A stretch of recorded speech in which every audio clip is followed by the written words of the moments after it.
Bueno, pues vamos a empezar ya. Hoy vamos a ver los últimos apartados del tercer capítulo del Capital, que tratan sobre el dinero y la circulación de las mercancías. Bueno, en este caso vamos a hablar en concreto del atesoramiento del medio de pago y del dinero mundial. En primer lugar, bueno, pues Marx nos introduce bueno, va desplegando un desarrollo, no solo en el atesoramiento, también en la parte del medio de pago, nos despliega un desarrollo histórico y va poniendo ejemplos históricos de cómo ha ido funcionando el dinero en estas esferas. Eh, la característica fundamental sería, en un primer momento para el atesoramiento, que el dinero borra todas las diferencias de las mercancías. Es decir, el dinero representa riqueza y es equivalente general con respecto a cualquier mercancía. Es riqueza social. En sí mismo, por la forma que tiene, va a ser riqueza social. Y por esta razón, el dinero, digamos, hace que todos los trabajos distintos y todas las mercancías, todos los valores de uso, puedan medirse y puedan equipararse a una cosa que es uniforme, que es el dinero, monedas de oro, de plata, lo que sea. En todo caso, lo que hace el dinero aquí es borrar las diferencias entre las mercancías y también entre los trabajos de las personas. El dinero, además, se puede privatizar, es riqueza social porque obviamente es resultado de una relación social y es resultado de un proceso de producción social en el cual todo el colectivo es necesario, ¿no?, para esa función, pero se privatiza, se reparte de forma privada y de esta forma el dinero puede llegar a enfrentarse a los intereses de la sociedad. Marx nos habla cómo el dinero representa para muchos filósofos, tanto del medievo como de la antigüedad clásica, como para ellos el dinero representa una faceta inmoral, es fruto de codicia. Después de todo, el dinero lo que hace es medir el valor tanto creado por el trabajo como también cosas que no tienen valor.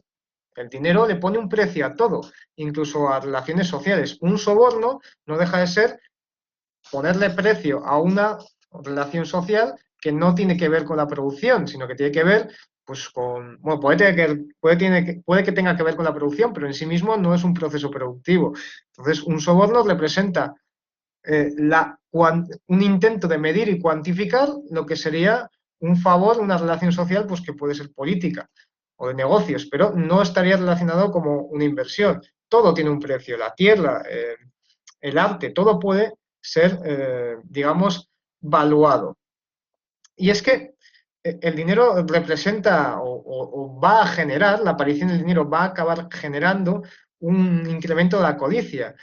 Cuando el dinero se atesora o cuando cumple esta función, se realiza a cambio de no comprar. Es decir, el atesoramiento de dinero significa que yo estoy vendiendo por un valor mayor de lo que estoy comprando. Es decir, se renuncia en cierto modo al consumo. La venta no tiene por objetivo una futura compra, sino que el objetivo último de la venta es el dinero. Claro, esto en cierto modo es un sinsentido, dado que el dinero, por sus características físicas, no es útil para suplir muchas necesidades. Bueno, la mayor parte de las necesidades fisiológicas no las puede cubrir el oro o la plata, casi ninguna realmente. Entonces, las necesidades que cubre como valor de uso son muy escasas. Y sin embargo, en una sociedad en la cual se ha desarrollado, bueno, una sociedad capitalista o que está acercándose al capitalismo, pues es una sociedad en la que se ha desarrollado la circulación mercantil, la producción capitalista y, en este sentido, el dinero por sí mismo va a ser el objetivo, a pesar de que como valor de uso no tiene, digamos, la capacidad de que nos sirva a nosotros para vivir. Solamente adquiere esta capacidad cuando el oro o la plata efectivamente se expresan como dinero capitalista. Claro, resulta que el dinero no tiene límites, porque no existen límites al valor que puede crear la sociedad como tal. Es decir, se puede demandar dinero sin límites, pero sí existe una cantidad limitada de metales, en este caso se habla de metales, pero bueno, de materia que puede funcionar como dinero. Esto lo que significa es que la eficacia del dinero como medio de atesoramiento y también como medio de circulación, como veremos más adelante, pues va a estar limitada. Va a estar limitada porque tal vez no haya suficiente tesoro como el que, bueno, o suficiente dinero, mejor dicho, como el que se requiere para suplir ciertas funciones.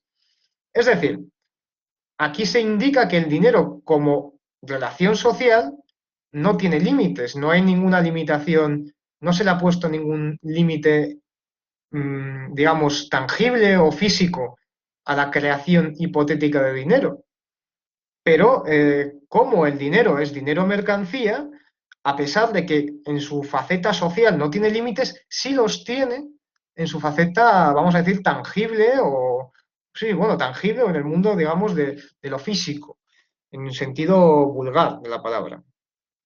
En todo caso, a medida que se acrecienta la circulación, la venta de mercancías, la asistencia de la producción de productos sociales como mercancías, se va a requerir, lógicamente, del dinero y el dinero va a ir desarrollándose y se va a desarrollar una producción capitalista.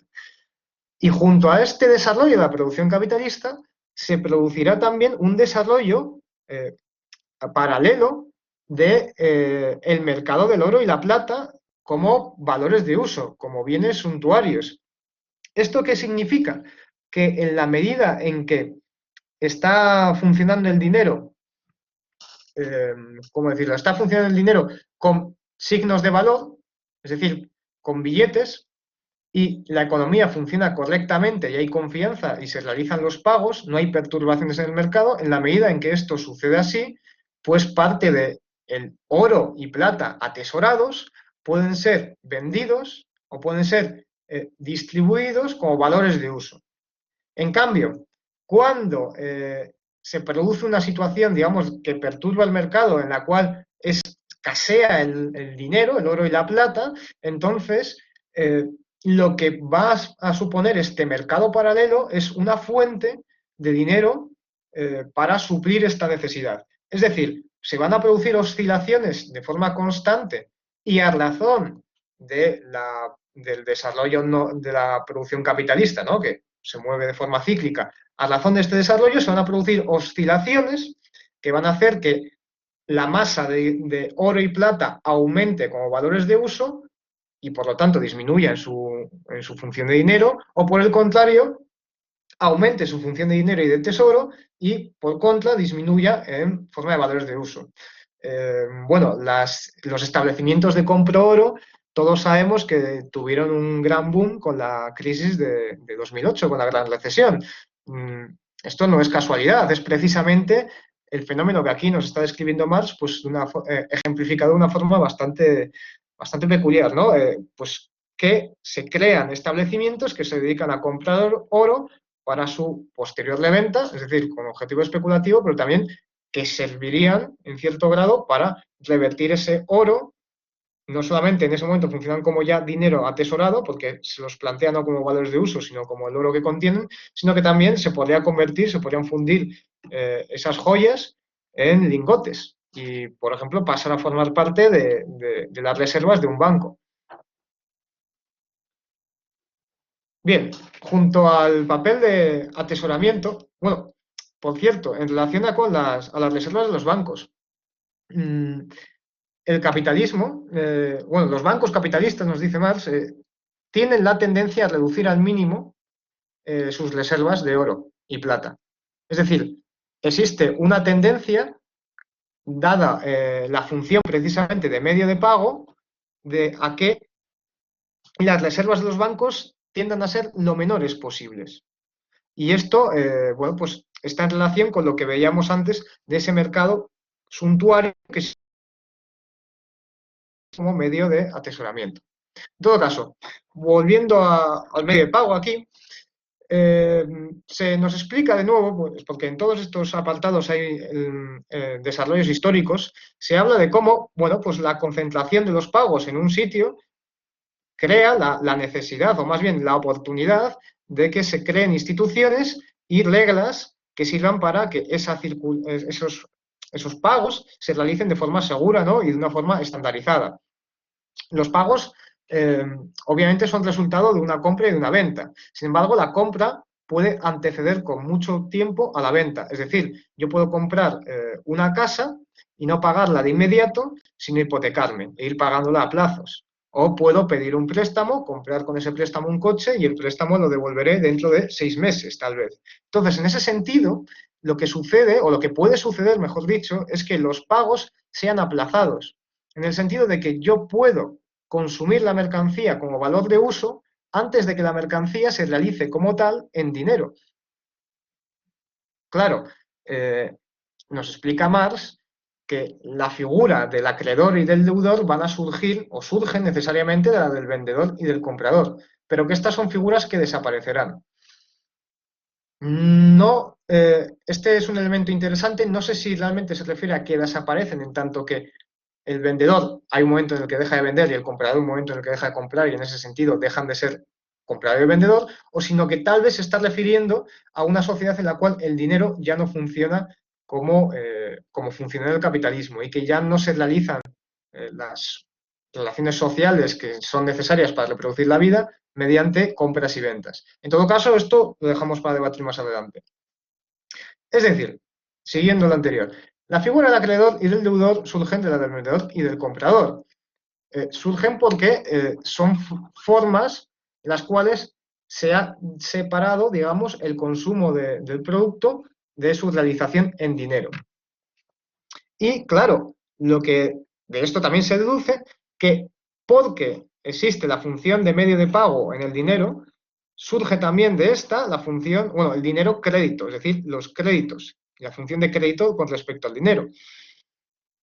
Cuando el dinero es el objetivo de la venta, cuando el dinero por sí mismo puede realizar dinero, cuando aparece el fetichismo del dinero, que es una forma del fetichismo de la mercancía, pues entonces el dinero puede tornarse autónomo o por lo menos aparentar serlo. Con respecto bueno, claro, y luego hay otro elemento, he hablado de pagos aplazados, pero luego los pagos pueden cancelarse entre sí. Es decir, supongamos que yo tengo perdón, B, el sujeto B me debe a mí una cantidad de dinero.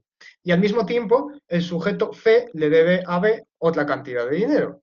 De tal forma que yo tengo un papel que dice, B me debe 200 euros. Y C tiene otro papel que dice que perdón, B tiene otro papel que dice que el sujeto C le debe pues, otros 200 euros. Lo que podemos hacer es cancelar las deudas entre sí, de tal forma que ahora mismo el sujeto B me daría a mí el papel en el cual dice que él es acreedor de C y que C le debe a él 200 euros y yo eliminaría, digamos, la deuda que yo tengo con B a cambio de obtener una deuda con C. O, por ejemplo, en el caso de los países, lógicamente, hay intercambios comerciales entre los distintos países y esto lo que crea es una balanza de pagos en la cual un país pues compra o vende más a otro país de lo que ese país le compra o le vende. Es decir, si España compra, digamos, petróleo a Argelia, y, lógicamente, España a Argelia no le vende petróleo, pues España es comprador de petróleo crudo a Argelia. Otra cosa es que se lo venda refinado. En todo caso, aquí España, digamos, sería un deudor, en este caso, de Argelia. Pero si luego España a Argelia le vende, digamos, maquinaria agrícola o le vende productos agrícolas, lo que sea, estos pagos, estas cantidades de lo que España le ha vendido a Argelia y lo que Argelia le ha vendido a España, se cancelan entre sí. De tal forma que lo único que resta por pagar sería la diferencia. Esto funciona también entre deudas entre particulares y es también una de las razones por las cuales pues, surjan los bancos y estos realicen las funciones que realizan. Claro, todos estos papeles que dicen que yo soy acreedor de fulanito o estos billetes de banco, etcétera, son medidas, son representaciones ideales, son formas aritméticas del dinero. Porque el dinero, de nuevo, y esto lo insiste mucho Marx, es mercancía. El dinero como tal tiene una forma corpórea, específica, es una mercancía específica, es decir, el oro y menos medida la plata. Por lo tanto, todas estas, digamos, pagos aplazados o que se cancelan entre sí, solamente funcionan en ese momento como medidas y representaciones ideales. No es hasta que se efectúa realmente un pago con dinero que se puede hablar que digamos, esa mercancía se ha realizado en dinero. Bien, bueno, en este mismo capítulo del medio de pago aparece lo que en economía ortodoxa pues explica como la ecuación de Fisher. Aquí explicada, bueno, pues tenemos que los precios de las mercancías, sería una matriz de precios con los precios de cada una de las distintas mercancías, multiplicados por la cantidad de esas mercancías, pues una silla por 6 euros, pues si hay 1.000 sillas, 6.000 euros. Un coche por 10.000 euros, si hay 5 coches, 50.000 euros. Esa cantidad de precios de las mercancías por la cantidad de mercancías debe ser equivalente a la base monetaria, es decir, a la cantidad, digamos en este caso, de monedas de oro que hay en el mercado por la velocidad a que esas monedas pues, van rotando, se van intercambiando, es decir, la velocidad a la que circula el dinero, la velocidad de rotación. Lo habitual en la economía ortodoxa sería observar que M determina el resto de la ecuación, es decir, que la cantidad de oro determina los precios. Sin embargo, lo que nos dice Marx es que realmente son los precios y el valor del dinero, lo cual, por cierto, es en cierto modo otro precio, es el valor del dinero lo que determina eh, la, eh, la cantidad, la base monetaria. Y si hay una subida de precios es porque tal vez se haya devaluado el valor del oro, por ejemplo. Se devalúa el valor de la base monetaria y entonces los precios pues suben. En todo caso, ¿qué deducimos de esto? De todo esto, que es fundamentalmente la producción la que determina la cantidad de dinero, aunque también está influenciado por la velocidad a la que se hacen los intercambios, la velocidad de la rotación. Si la velocidad a la que se realizan los intercambios se reduce, pues se necesitará mayor cantidad de dinero. Y si, como veremos más adelante, la velocidad de los intercambios se reduce de forma estrepitosa, habrá un requerimiento urgente de dinero. Es decir, si se frena la circulación de mercancías, pues habrá un requerimiento de que de dinero líquido, de liquidez, porque, bueno, como veremos más adelante, los pagos no podrán ser realizados completamente. En todo caso, como es lógico, vemos que, según esto, si se vendieran todas las mercancías que existen ahora mismo en el mercado de golpe, no podrían realizarse todas ellas en dinero, porque en esta ecuación se confía precisamente en lo que decía anteriormente, en que los pagos sean cancelados entre sí.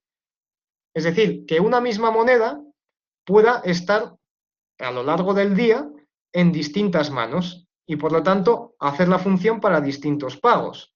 Si tuvieran que realizarse todos de golpe, no habría suficiente base monetaria, no habría suficientes monedas de oro. Y por lo tanto, pues se generaría una crisis de liquidez. No se podría cumplir correctamente la ecuación. Claro, y dadas estas circunstancias, y dado también por el fetichismo del dinero y su función como atesoramiento, surge la circunstancia en la cual puede darse una crisis dineraria. Y aquí Marx habla muy brevemente de las crisis, pero dada la controversia que genera este tema, bueno, pues está bien pararnos a leerlo con atención. Nos dice que si hay perturbaciones en el mercado, si hay malas expectativas y no se puede realizar, digamos, las mercancías producidas, los agentes económicos tratarán de acudir al dinero, pero no al dinero en forma de billetes de banco o de deuda, no, al dinero más líquido que puedan obtener, que en el caso máximo, o sea, el dinero más líquido de todos, el verdadero dinero, sería el oro. Entonces, los agentes lo que van a hacer va a ser los capitalistas, incluso también las familias, pero sobre todo los capitalistas, pues van a intentar obtener dinero contante insonante. ¿Qué sucede? Que cuando intentan convertir su masa ideal de valores, porque ellos, digamos, tienen mucho patrimonio, los capitalistas, y quieren convertir ese patrimonio en dinero. En dinero, pues, de nuevo, contante y sonante, dinero que puedan tocar.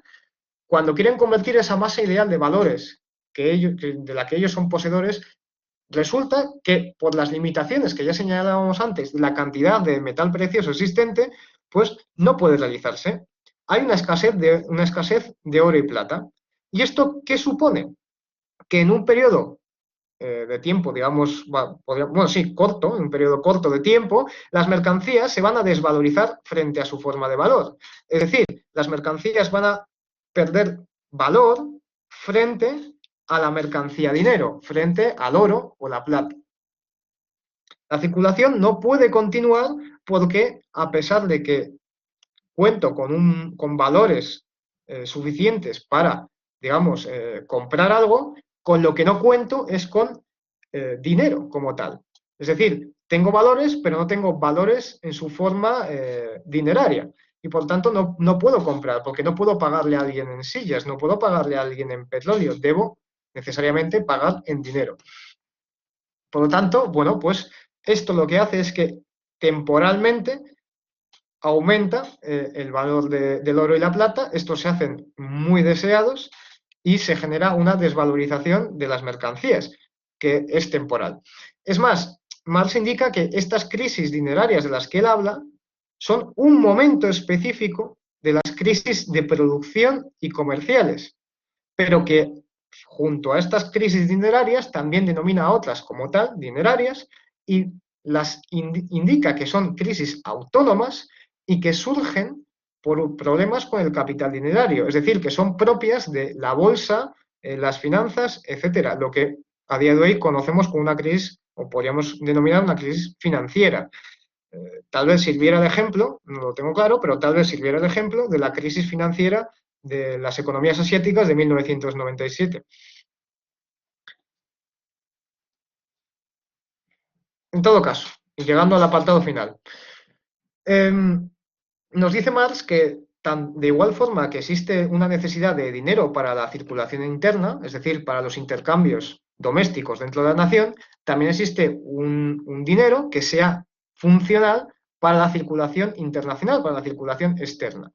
¿Cuál es la diferencia fundamental aquí? Que un Estado puede hacer un billete de curso forzoso o una moneda de curso forzoso, pero un Estado no puede hacer su moneda, en principio, de curso forzoso a nivel internacional.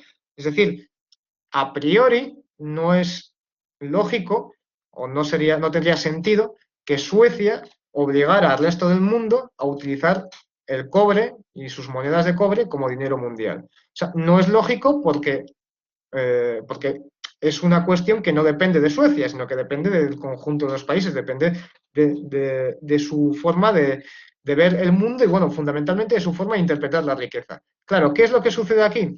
Que las formas de valor nacionales se disuelven en una forma de valor que tenga una validez internacional. ¿Y cuál es la forma de valor en la época de Marx que tenía esa validez internacional? Pues lingotes de oro y plata. Y de hecho, especifica cómo algunos países tienen que fundir sus existencias de oro y plata, bien sea en monedas, bien sea en valores de uso de carácter suntuario, es decir, en mercancías que están hechas de oro y plata, se funden para pagar deudas con otros países. O para saldar la balanza, bueno, sí, deudas con otros países, la balanza comercial, de la que hablaba anteriormente.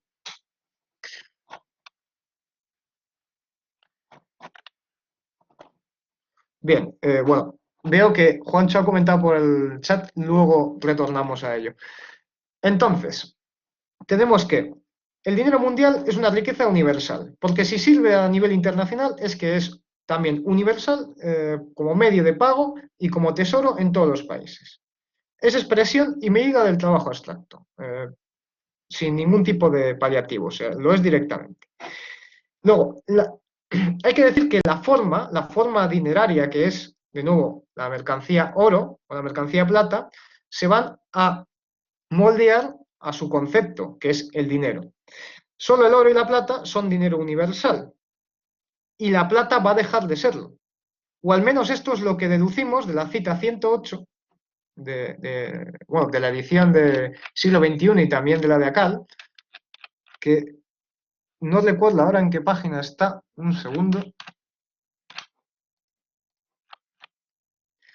En fin, se deduce de la cita 108, en la cual se desarrolla una explicación de cómo es el valor que contiene el trabajo que produce oro y que produce plata el que determina sus precios, es decir, el precio del oro y la plata están determinados por sus valores, es decir, por el tiempo de trabajo socialmente necesario para producirlos, y se nos habla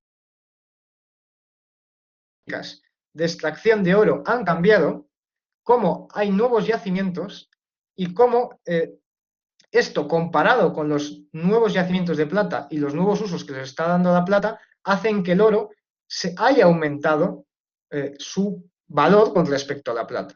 Es decir, lo que hace es, o sea, se comparan los precios de la plata en un año y los del oro en un año y se observa que ha habido una brecha frente al canon, bueno, al estándar a la relación de cambio. Si antes un lingote de plata eran 15 lingotes de plata, perdón, eran uno de oro, ahora esa relación de cambio se observa con el paso de los años desde la primera edición a las últimas ediciones, pues se observa que ha cambiado. Y se introduce una cita, la cita 108, en la cual se explica cómo solamente el oro y la plata son dinero universal, su valor, o sea, su precio está determinado por su valor y por tanto en la determinación de los precios lo que influye es el valor del dinero, en este caso, y no la masa monetaria, y que al mismo tiempo se dice que por la baratura de la plata, se dice que la plata cada vez es más barata, mientras que el oro, en relación con la plata, lógicamente es más caro. Como la plata cada vez es más barata y más fácil de extraer, pues se explica que dejará de ser en algún momento, o puede que deje de ser dinero. Y lo curioso de esta cita es que efectivamente la plata, hasta donde yo sé, no se acumula generalmente como reserva. Y desde luego ya no se usan monedas de plata. Entonces, podría ser que sea el oro el único dinero mundial. Pero es que además, ya veíamos anteriormente que la plata, realmente su valor está determinado por el valor del oro, porque solo puede determinarlo una de las dos mercancías, de otra forma es tautológico. Así que en última instancia siempre ha sido el oro, realmente el dinero mundial. En todo caso, lo interesante de nuevo es eso, que ya se está viendo lo que va a pasar de cara a nuestros tiempos en este ámbito al menos. En todo caso, como en los tiempos de Marx hay un sistema bimetálico y el valor, el precio del oro y la plata está determinado por sus valores y sus valores por el tiempo de trabajo que representan y que son necesarios para producirlos, los cambios en esos valores van a influir en el valor de las reservas de los países. Así que si el precio de la plata, el valor de la plata baja de forma continuada y las reservas de Francia son fundamentalmente en plata, Francia verá que sus reservas se han devaluado. Mientras que si Inglaterra tiene sus reservas en oro, observará que sus reservas con respecto a Francia se han sobrevaluado, ¿no? Digamos. Este fenómeno podría ser equivalente, o por lo menos similar, a las variaciones de los tipos de cambio con algunos países. Por ejemplo, la relación entre el tipo de cambio, bueno, el valor del peso y el valor del euro. El peso argentino y el europeo, lógicamente, o el dólar estadounidense. En todo caso, también se señala que algunos pagos de clase internacional, es decir, entre países, se realizan en especie y que otros, como decíamos antes, pues se cancelan entre sí. Los tesoros de las naciones capitalistas, como veíamos, pues se reducen al mínimo. Si bien es cierto que también existen pagos que solo pueden realizarse en dinero. Marx pone el ejemplo de los pagos de guerra. De las reparaciones por una guerra que ha perdido Francia contra Alemania, pues Alemania le va a exigir que las pague en dinero. Lo mismo le sucedería a Alemania en la Primera Guerra Mundial, con el Pacto de Versalles. Por otro lado, también es cierto que existen, digamos, intercambios comerciales a día de hoy en los cuales no se emplea dinero. No se emplean dólares, por ejemplo, sino que se decide hacer un pago de petróleo por frutas, por ejemplo, o por caucho. Y se establecen relaciones comerciales en las cuales el dinero no influye de forma directa o lo hace de forma indirecta. Por ejemplo, cuando China da un préstamo y ese préstamo no puede ser repagado por un país africano y ese país africano lo que hace es pagarle en cacao, por ejemplo.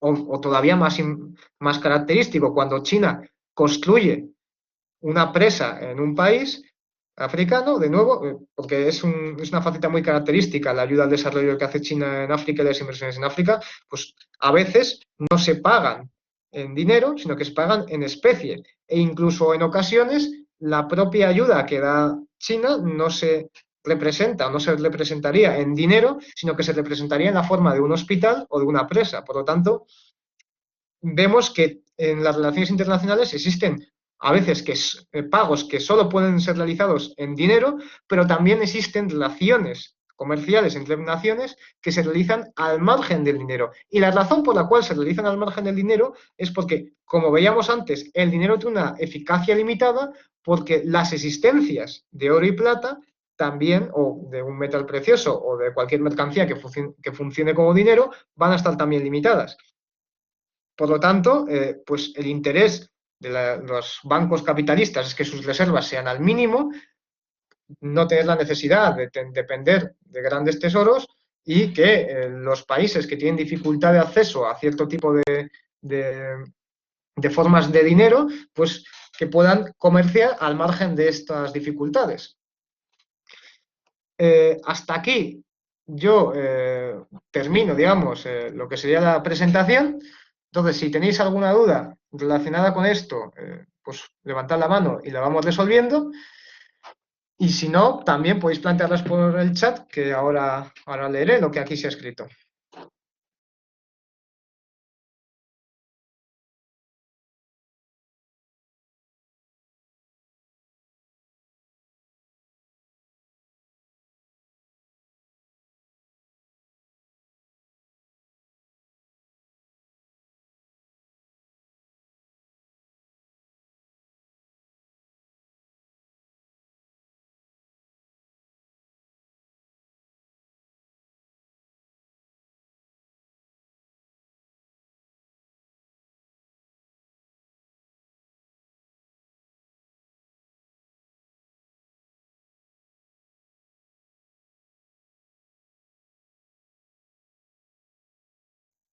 Bueno, como nadie plantea ninguna duda, voy a leer la que aquí nos ha escrito Juancho, que dice así. Hay una mano, ¿eh? Hay una mano, Víctor. ¿Hay una mano? Ah, pues no la he visto, perdona. Ah, sí, Carlos. Bueno, pues si te parece, Carlos, resuelvo ya esto que se ha planteado en el chat y luego te doy la palabra.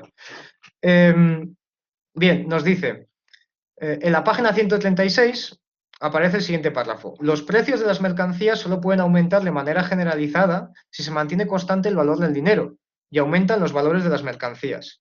O si permaneciendo inalterados estos, el valor del dinero baja. Bien, hasta aquí lo que está diciendo es completamente lógico. Dice, los precios de las mercancías solo pueden aumentar cuando aumenta el valor de las mercancías y el valor del dinero es el mismo, o cuando los valores de las mercancías no cambian, pero baja el valor del dinero. Continúa, y a la inversa, los precios de las mercancías solo pueden bajar de manera generalizada si no varía el valor del dinero, y descienden los valores mercantiles si estos se mantienen constantes y aumenta el valor del dinero. En modo alguno se sigue de esto que un mayor valor del dinero traiga consigo una baja proporcional en el precio de las mercancías y un valor menor del dinero un alza proporcional en el precio de las mismas. Claro, lo que nos está diciendo aquí es que hay dos factores a tener en cuenta. Las variaciones en el valor de las mercancías y las variaciones en el valor del dinero. Porque, lógicamente, el dinero es medida de valor, pero también, digamos, la cantidad de oro que cuesta una mercancía, es decir, su precio, se rige por el valor del oro. Bueno, sí, se rige por el valor del oro, por lo tanto habrá que atender a ambas variables. Claro, me preguntas, esto solo rige para las mercancías de valor inalterado. Es lo que te digo, eso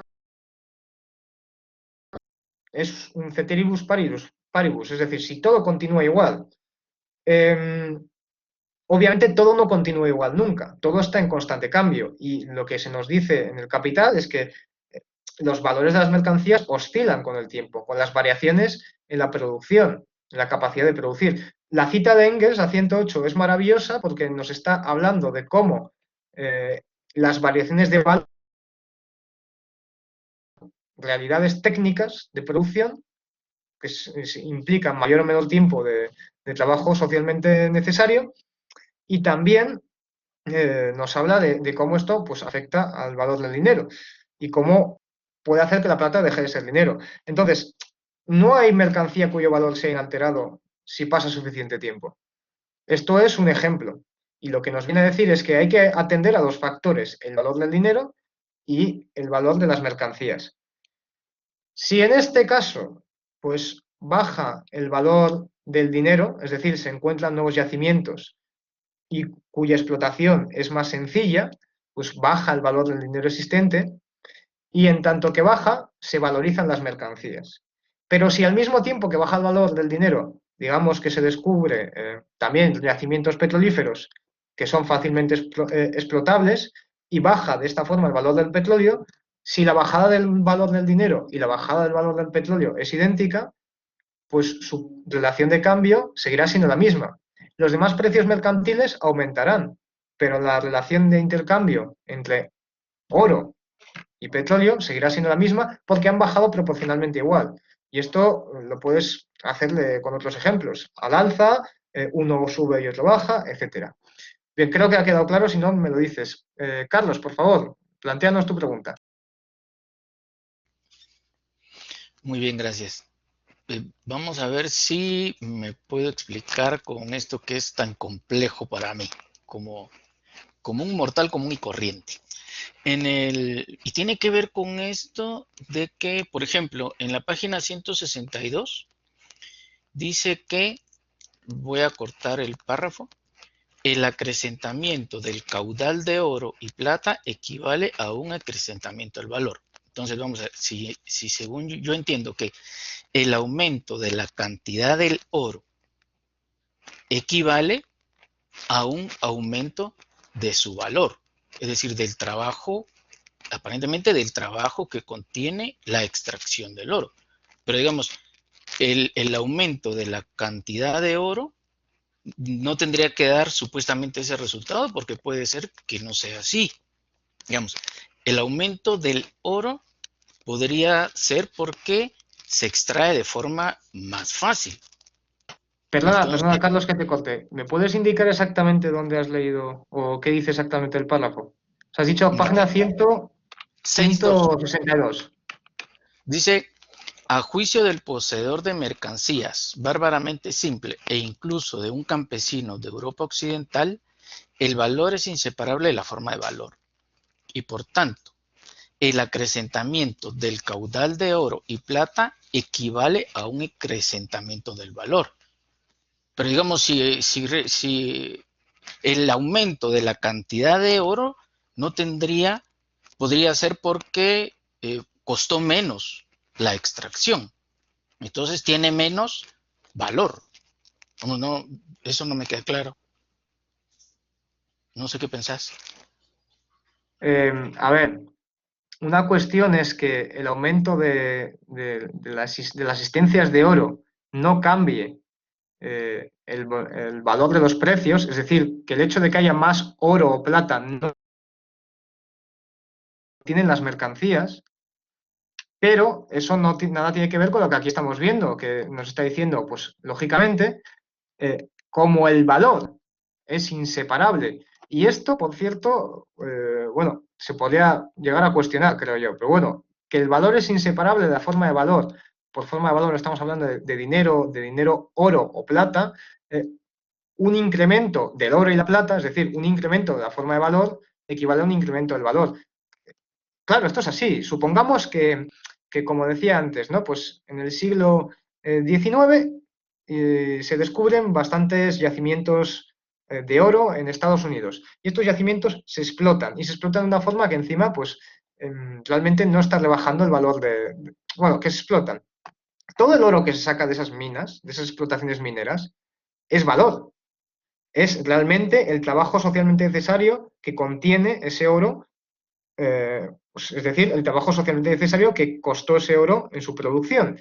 Y ese es el valor de ese oro. Y todo el oro nuevo que se saca es valor nuevo, por lo tanto no hay ningún problema. Lógicamente, si la forma de valor siempre es la representación del valor, pues si aumenta la forma de valor, aumenta el valor. No sé si me explico. Eso no quiere decir que el valor del oro pueda cambiar. No te está hablando ahí del valor del dinero, te está hablando de valores absolutos. Así que si aumenta en términos absolutos el valor, perdón, el oro, también aumentará en términos absolutos el valor.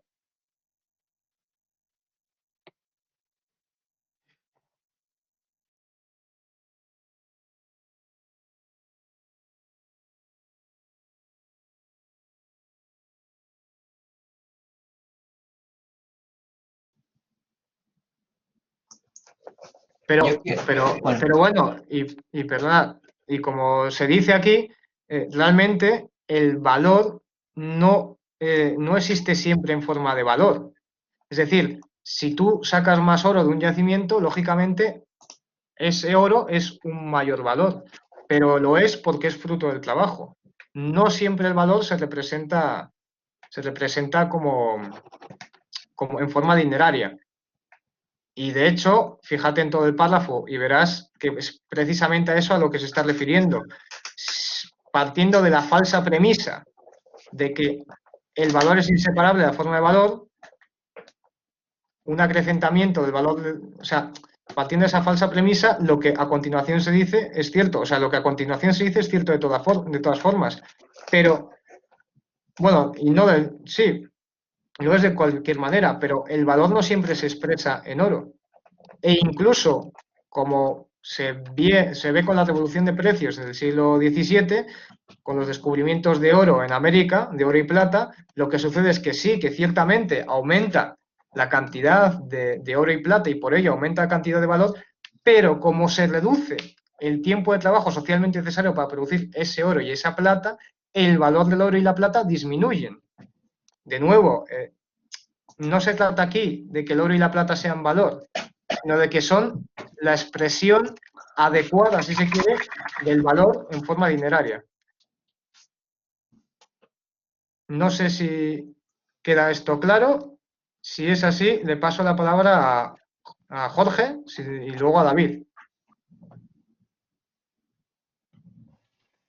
Bien, gracias. Nada, muy rápido también. Yo, una duda que me surgió, que bueno, supongo que está también un poco explicado por el propio contexto y por las propias ideas que plantea Marx, pero hay un momento, justo antes de tratar el dinero mundial, al final del apartado del medio de pago, que Marx comenta o señala que el medio de pago de determinados elementos, creo que mencionan los impuestos, por ejemplo, puede alterar la forma de producción. No recuerdo exactamente los términos, pero los busco un segundo. Y claro, a mí esto me llamó mucho la atención tal cual lo leí, porque, bueno, por entender que pareciera que el medio de pago puede influir en el modo de producción, en la forma de producción. Sí, lo pone, es la página 171 y siguientes, habla de las rentas y los impuestos, pues pasan de ser contribuciones en especie a convertirse en pagos dinerarios, y luego pues pone algunos ejemplos. Claro, yo entiendo que esto por los ejemplos que pone, pues yo me quedé con Japón y me parece que pone también el Imperio Otomano, entiendo que se refiere a que cuando hay una exigencia de medios de pago concretos, dinerarios, hacia países, voy a decir colonizados, pero bueno, en un sentido muy general, no en un sentido técnico, esos países se ven obligados a cambiar su modo de producción o su formación social para poder hacer frente a esos pagos. O sea, es lógico que si una potencia extranjera pide que los pagos que se le deben se le hagan en dinero y esa economía todavía funciona por pagos en especie, no va a ser capaz de conseguir dinero para pagar a la potencia extranjera. Pero no sé si Marx está pensando en casos más allá de estas relaciones, porque como digo, habla de Asia, Japón, Imperio Otomano, etcétera, etcétera. Y luego hay otra cuestión que me llamó mucho la atención no sé, me está escribiendo David, no sé. Vale, digo los párrafos precisos, pero vamos, que es por la edición que estamos trabajando, es página 171, cuando la producción mercantil ha alcanzado cierto nivel y volumen, la función del dinero como medio de pago rebasa la esfera de la circulación mercantil. Bueno, y ese párrafo entero, que es página 171 y página 172. Sí, y la otra cuestión, hubo un momento en el que en la presentación se comentaba que algo así como que el dinero no tenía límites en su faceta social, pero sí en su faceta tangible por la cantidad de metales, etcétera, etcétera. Y a mí me pareció que esto estaba relacionando por el momento en el que se mencionó con la parte, que aparte es justo encima, ahora la perdí también, pero justo encima de lo que copió Juancho en el chat. Busco ahora un segundo y sí, es justo ese párrafo, si no me equivoco. Y, o sea, yo no sé si Víctor se refería a esto en concreto, pero yo lo interpreté de otra manera que aparte me parece sumamente interesante, que explica el afán de atesoramiento y el afán de aumentar el capital pues, de los capitalistas, porque yo lo que entiendo, no sé si se refería a esto, Víctor, pero en cualquier caso me parece que la idea es interesante, lo que se señala es que el dinero como mercancía universal es cualitativamente ilimitada porque con él se puede comprar cualquier mercancía que uno necesite y por lo tanto en sus cualidades es ilimitado, puede convertirse en cualquier mercancía. Pero el problema que tiene el dinero es que es cualitativamente limitado pues, por el propio valor de cambio que tiene y por lo tanto, aunque un dinero concreto, cualquier persona puede convertirlo en cualquier mercancía, ese dinero limitado no le permite comprar todas las mercancías que quiera. Por lo tanto, esa limitación cuantitativa es la que hace que los seres humanos intenten atesorar primero y luego aumentar, digamos, su dinero disponible a través de convertirlo en capital. Y a mí esta idea, pues nada, me pareció súper interesante. No sé si, a lo mejor me perdí yo en la presentación, pero no tengo claro si apareció y, y nada, nada, pues por eso quería compartirla. Y nada más por mi parte. Pues no estoy de acuerdo con lo último, la verdad. Yo creo que realmente se refiere a que efectivamente hay un problema y es que la reproducción capitalista es ampliada, es decir, tiene una tendencia a incrementarse de forma siempre, pues, de nuevo, ampliada, ¿no? 1 por 1 por 2, 1 por 1 por 4, o sea, a porcentajes, ¿no? Pues este año el producto es un 6% de toda la cantidad de valores que tiene esa economía. Bueno, en todo caso, el capitalismo tiende a una reproducción ampliada. Y como no se puede reproducir de forma ampliada e indefinida la cantidad de mercancías, el problema del dinero es que está cualitativamente en el marco de la sociedad capitalista, es equivalente a cualquier valor de cambio, pero todos los valores de cambio no pueden realizarse en forma dineraria de golpe, o bueno, en ningún caso puede realizarse de forma dineraria porque de facto existe una limitación cuantitativa que además va a ser creciente, porque o va a tender a ser creciente, porque la cantidad de oro y plata que podemos sacar de la tierra, aparte de que de por sí está limitada, también, digamos, va a decrecer más rápido de lo que crece la capacidad de enajenar trabajo, que es el fruto del valor. Entonces, no, que tú necesites más dinero, eso no tiene que ver con esto, porque de hecho tú necesitas cada vez menos dinero, que eso es algo que no se está observando aquí, que realmente la brecha entre la clase trabajadora y la clase capitalista se ha incrementado y para vivir se requiere menos dinero del que se requería antes. Entonces, no tiene que ver con eso. la persecución continua de dinero tiene que ver pues, con las necesidades de reproducir el capital de forma ampliada y de que lo que interesa aquí es precisamente eso, reproducir el capital, la venta, el dinero, la forma de valor. Y la mejor forma de acumular valores es cuando se acumulan en forma dineraria porque son completamente líquidos. Con respecto a lo que comentabas de los párrafos que en efecto son interesantes y forman parte de ese desarrollo histórico que despliega Marx, es lo que nos está diciendo es que las relaciones de producción y la fase en que éstas se encuentran influyen en cómo, digamos, se cobran los impuestos. Y nos dice que pues, el Imperio Romano no pudo cobrar los impuestos en dinero, porque aunque tenía, digamos, esa ambición, o tuvo esa ambición, no pudo realizarla. ¿Por qué? Porque la economía no era dineraria. Cuando Luis XIV hace lo mismo en Francia y lo consigue con éxito y cobra los impuestos en dinero, empobrece a la población. ¿Por qué? Porque la economía, en gran parte del campesinado, no era dineraria y se ven en problemas para conseguir dinero, mientras que si hubieran tenido que pagar en cereales, pues no hubieran tenido el mismo tipo de problemas. Cuando nos habla de Japón, nos dice que, claro, resulta que la agricultura en Japón tenía un gran desarrollo para ser una sociedad medieval.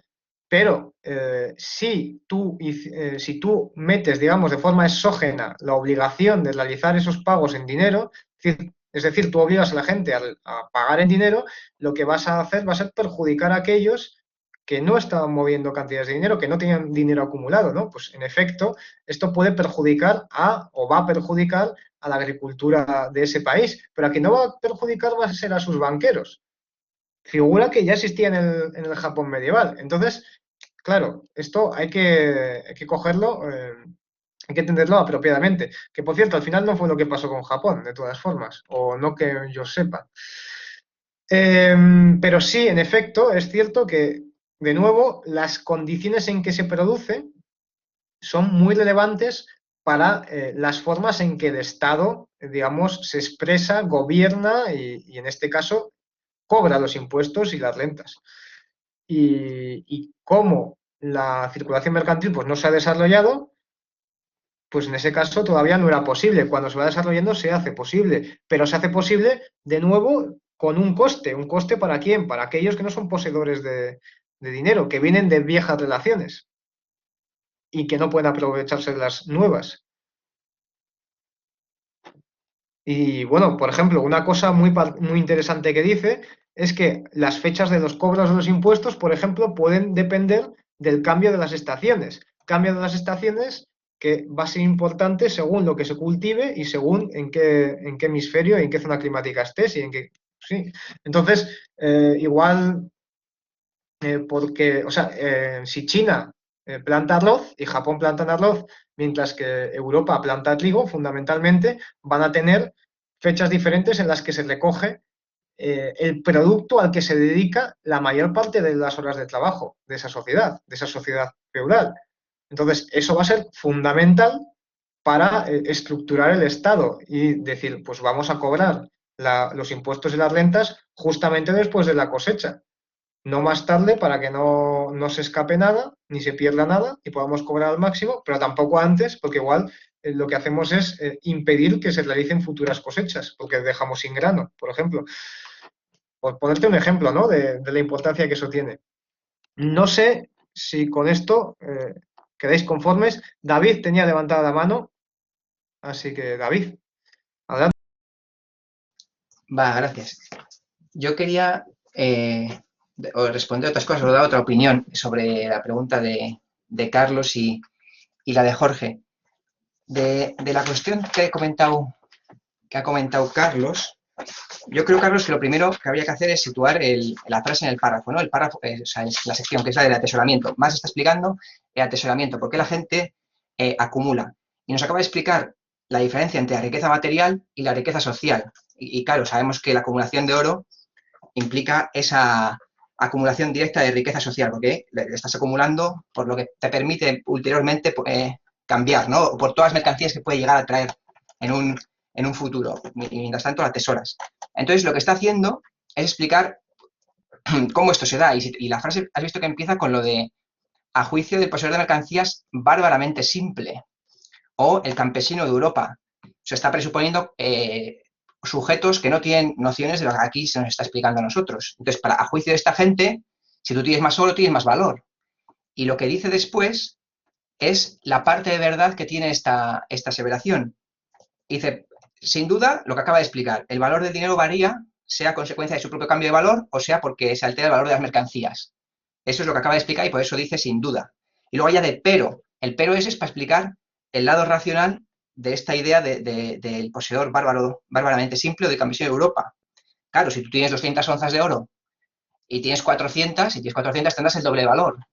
Eso, que oscile el valor o no oscile, eso lo puedes saber más detalladamente o no este bárbaro poseedor de mercancías o este campesino. Pero obviamente si tienes 200, tienes el doble, o 400, pues si tienes 400 tienes más que 200. Esa es esa es la frase a la que viene con la idea esta de bárbaramente simple y simplemente, pues, y que es, lo único que explica es por qué tener la necesidad de siempre guardar más oro. Porque siempre, si tienes más oro, pues tienes en principio más valor, siempre y cuando su valor no suba o baje, ¿no? Y luego de lo que ha comentado Jorge, que curiosamente está en la misma cita, en la misma página, a mí me ha pasado lo mismo durante la presentación y yo concuerdo con la interpretación de Jorge, porque es más, aquí no podríamos hablar ahora de la acumulación ampliada, de la reproducción ampliada de capital, porque todavía estamos en la circulación mercantil simple y el capital viene en la siguiente sección. Aquí está aplicando todo en función de la circulación mercantil simple, porque ya todo lo que nos ha subrayado de aquí es que simplemente en el intercambio de mercancías ya surgen todas estas formas sin llegar todavía a explicar nada de cómo se mueve el capital.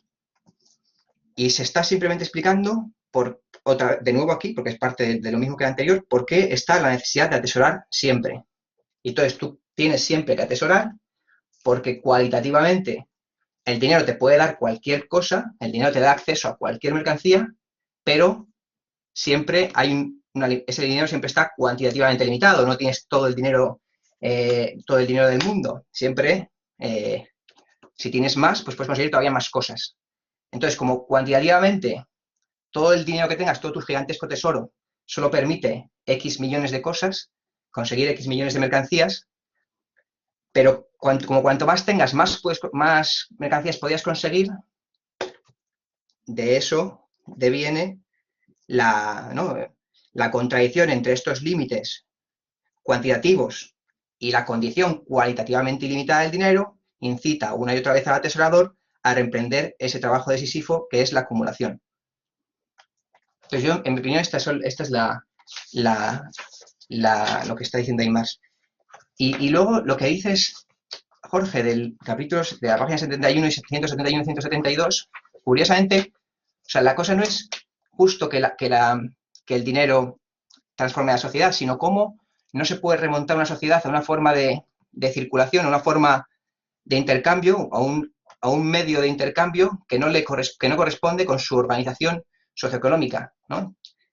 Entonces, intentar que el dinero cumpla funciones superiores a las de la circulación mercantil, allí donde la circulación mercantil no está todavía desarrollada, pues genera todos estos problemas que comenta por aquí Marx, porque esto lo tienes muy bien explicado en el primer capítulo de Economía Política del Anti-Düring, que la producción es una cosa previa al intercambio. Siempre hay que explicar el intercambio en función de cómo es la producción. Y aquí, en este caso, lo que está aquí señalando más es contradicciones que se han intentado aplicar, o sea, contradicciones que se han evidenciado cuando se ha intentado aplicar una forma de realizar contratos de acuerdo a un medio de intercambio que no está que no corresponde con el modo en que se organiza la producción en ese país. Entonces se genera, pues eso es el fracaso 2 veces de que el Imperio Romano recaude el impuesto en dinero y bla, bla, bla.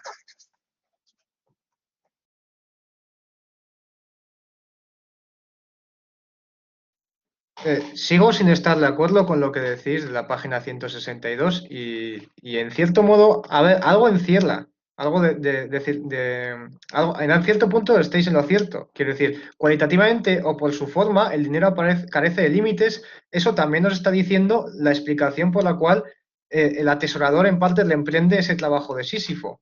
Es decir, porque para él es el equivalente general y es la mejor representación del valor. Pero lo que nos está diciendo es, y esto está relacionado con todo el resto de la lectura, está relacionado con lo que nos dice de la ecuación del dinero, está relacionado con la crisis dineraria de la que nos habla. Al final todo está girando, en cierto modo, entre esa contradicción que existe de el dinero, que por cierto aquí es completamente indiferente que se haya explicado o no la reproducción ampliada, porque tampoco se ha explicado el dinero crediticio y lo menciona igualmente. Es decir, aquí no se va a detener, digamos, a ciertos problemas como el de la crisis o el del crédito, pero sí que adelanta elementos. Entonces, ¿qué nos está poniendo aquí en valor? Que cómo hay una contradicción entre el fenómeno social y el fenómeno, digamos, de nuevo, material en sentido vulgar del dinero, como dinero mercancía, pues va a haber digamos, una eficacia limitada, que es que es bastante ilustrativo, eficacia limitada. No está hablando aquí, digamos, de ese fetichismo de la mercancía según el cual yo tengo aspiraciones para comprar mercancías que realicen mis necesidades, pero como soy clase obrera no puedo realizarlas. Y entonces me surge ahí un problema importante a nivel psicológico. No está hablando de eso. Sí es cierto que es por el fetichismo de la mercancía, y se da el fetichismo de la mercancía porque se da la producción capitalista, es por el fetichismo de la mercancía que el dinero adopta una apariencia especial por la cual cualitativamente se puede intercambiar por todo tipo de mercancías, y en eso yo estoy conforme, pero pero el problema real es que está limitado cuantitativamente no por la cantidad de dinero que tiene una sociedad, que también podría ser, sino por el hecho de que el dinero está limitado en su existencia. Y por eso su eficacia está limitada. De nuevo, insisto, cualitativamente nos está diciendo aquí que sí, que en efecto, por su cualidad, que le hace ser equivalente general, que le hace poder intercambiarse por cualquier otro producto. Bien, fetiche de la mercancía, en cierto modo, pero también por el hecho de que la producción capitalista aumenta de forma continua, eso nos da pie a decir que realmente no se va a poder, digamos, realizar todas las mercancías, todos los valores en dinero. Y eso es lo que nos va a decir continuamente en este capítulo. Y es que ni siquiera hace falta recurrir realmente a la acumulación ampliada para explicar esto. Porque, de nuevo, sí, cualitativamente el dinero no tiene límites, pero tiene un límite. Siempre y cuando asumamos que es dinero mercancía. Y ese límite, lo importante aquí, insisto, de nuevo, es la limitación material. Ese trabajo de Sísifo que se realiza, de la acumulación, nos ha dicho antes Marx, si los capitalistas no desean, los bancos capitalistas no desean tener tesoro, lo que desean es tener la cantidad suficiente de dinero para desarrollar su actividad.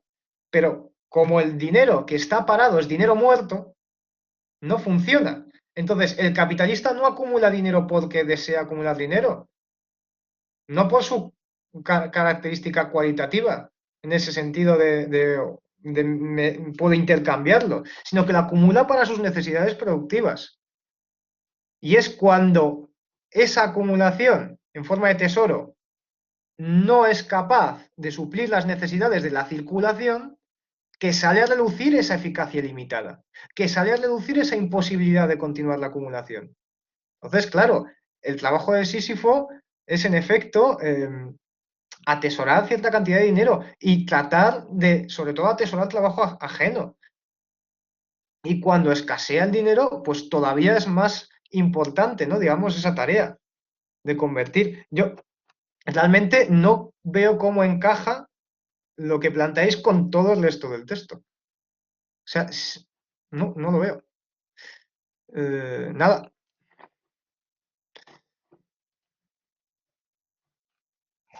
O sea, yo no sé si igual he explicado mal. Yo no estaba sacando a colación ninguna cuestión de fetichismo de mercancía, ¿eh? Solamente lo que está ahí haciendo Marx es explicar por qué la cuestión del atesoramiento se llega a producir. ¿Por qué pasa el dinero? Una cosa que está funcionando como medio de cambio, que ha funcionado como forma de valor, y ahora nos tiene que explicar de repente por qué se acumula. Porque es lo que viene aquí a explicar este apartado, que es él ha venido explicando la mercancía, la forma de dinero y después cómo se mueve el dinero, cómo funciona, cuáles son su funcionamiento, sus funciones. Y llega un momento en el que ese dinero se atesora y eso pues no pasaba con... Nadie escondía la carne o nadie esconde el trigo, pero esconde el oro. Y entonces hay que explicar por qué se esconde el oro. Y ahí lo que está viniendo a explicar es la razón que la contradicción que hay en el dinero que hace que sea pertinente atesorarlo, que es que te da acceso a todas las mercancías del mundo siempre y cuando lo tengas en una cantidad. Entonces siempre esa cantidad tienes que querer que sea mayor, porque cuanto mayor sea, más cantidad de mercancías puedes adquirir. Como tú puedes con el dinero adquirir cualquier mercancía, pero te hace falta cierta cantidad de dinero para cada mercancía, pues la suma de tu dinero es la limitación de todas las mercancías que puedes adquirir. Pero el dinero en sí mismo, pues si lo tienes la cantidad suficiente, pues te permite cualquier adquisición de cualquier cantidad de mercancías. Entonces, esa es la contradicción entre dos límites que encima luego vemos que esto, el atesoramiento se opone al capital. El capital es gasto, es adelanto, es lo contrario a atesorar. Nos lo va a decir luego en la siguiente sección. Aquí lo que nos está hablando es de acumulación y en concreto, justo está ejemplificando ahí a campesinos de Europa Occidental y a poseedores bárbaros de mercancías. Nos ha ejemplificado a la India, o sea, más está concibiendo los atesoramientos que se producen en muchos contextos, insisto, luego nos dirá que el capital se basa justo en una dinámica opuesta a la del atesoramiento, es el gasto, gastar para obtener plusvalor. A ver, una cosa, o sea, estás hablando del fetichismo a mercancía, aunque no te des cuenta. Te quiero decir, me estás diciendo que el dinero, por su cualidad de ser equivalente general, adquiere una perspectiva para el ojo humano pues mucho más apetecible. Yo deseo acumular dinero porque de esa forma puedo comprar más valores de uso.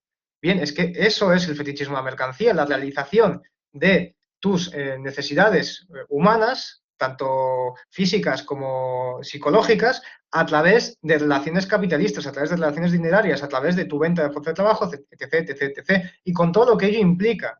Entonces, claro, en efecto hay un fetichismo de mercancía y un fetichismo en concreto, en este caso, del dinero, que surge de que tú puedes intercambiar ese dinero por cualquier mercancía, es decir, que funciona como equivalente general y que incluso el dinero, por su forma de oro o de plata, es una forma de conservar el valor en su forma valor de cambio, por tanto, digamos, el valor más líquido de todos es el valor en forma de dinero, el valor en forma de oro o de plata. Líquido se entiende, lo he dicho varias veces, líquido se entiende que es fácil de mover, que es fácil de intercambiar, que si yo quiero convertirla en otra cosa no voy a tardar en hacerlo. Pero fíjate una cosa, y es que dice eficacia limitada. Si no se está refiriendo al sistema monetario y a sus contradicciones, sino que se está refiriendo a las contradicciones sociales, ¿a qué tipo de eficacia se refiere? ¿A la eficacia de la función de consumo? No, se refiere a la eficacia del dinero como, en este caso, medio de atesoramiento. El dinero no es buen medio de atesoramiento porque si quisiéramos convertir en tesoro todos los valores existentes, no podríamos porque no hay suficiente cantidad de dinero. O sea, claro, en efecto, hay un afán de atesoramiento que por naturaleza es ilimitado, pero fíjate, relaciónalo con el resto del texto y con el resto del capital. El afán de atesoramiento es ilimitado por naturaleza, pero el atesoramiento realmente ¿de qué? De trabajo no pagado, de valores, porque nos está diciendo que por las funciones que puede tener el dinero como medio de pago, etcétera, pues incluso se desea reducir las reservas, los tesoros.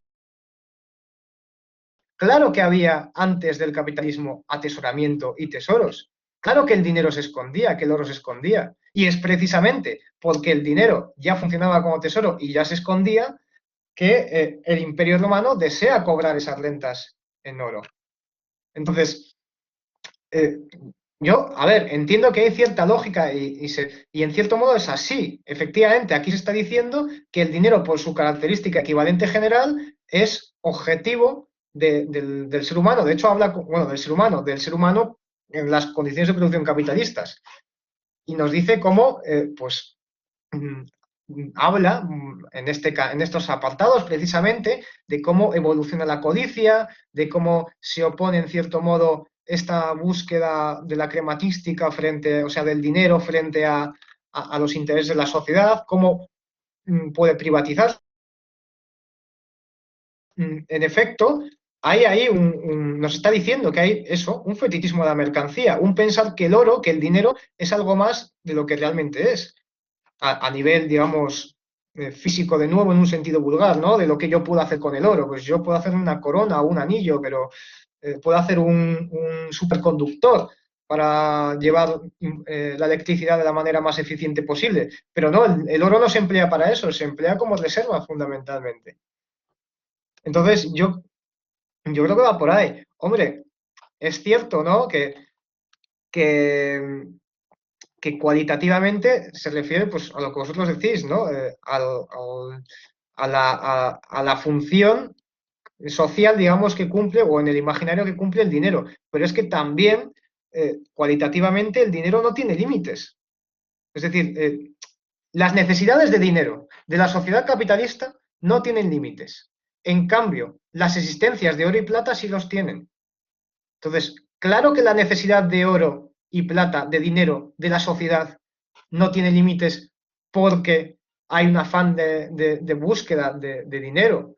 Pero luego, a medida que avanza estos textos, pues va ubicando qué función ocupa, digamos, el oro y qué función ocupa el dinero como medio de pago. Y ahí vemos que cuando nos habla del medio de pago, vemos eso, que muchos pagos se entrecruzan y se cancelan entre sí, que no se puede convertir todos los valores en oro, etcétera. Entonces, o sea, realmente no es. Habría que ver cuál es la traducción en alemán. Pues claro, aquí yo cojo eficacia, que es la misma traducción que tenemos en ACAL, bueno, que hay en ACAL, y ya está. Y tal vez la traducción de eficacia en alemán tenga otro tipo de connotaciones. Pero yo creo que analizando el conjunto y analizando eso en particular, no hay mucha duda. Pero bueno, le hemos dado muchas vueltas a esto. Entonces, bueno, si queréis continuar, continuamos con la discusión, pero si hay otro tema, pues igual sería más interesante.